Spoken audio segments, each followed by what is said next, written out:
So పహలే ఒకటి pin configuration ప్రకారం వేస్తాం, రెండోది వచ్చేసి నాచెస్. అన్ని పిన్లు కనుక ఉంటే ఫుల్ఫిల్ పిన్ ఉంటే కంపల్సరీ నాచ్ అనేది చూసుకోవాలా.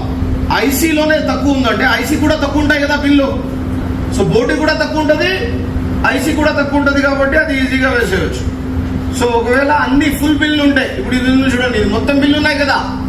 సో దీనికి నాచ్ అనేది మస్ట్ ఈ డైరెక్షన్.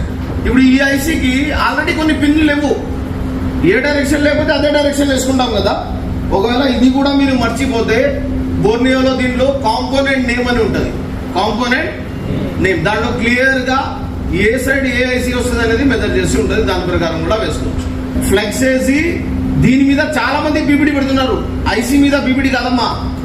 ఐరన్ కి ఒక బాల్ చేసుకోవాలా, ఐరన్ కి ఒక బాల్, ఈ బాలే ఐసీ మీద రోటేట్ అవ్వాలా, అంతేనా? ఐసీకి ఐరన్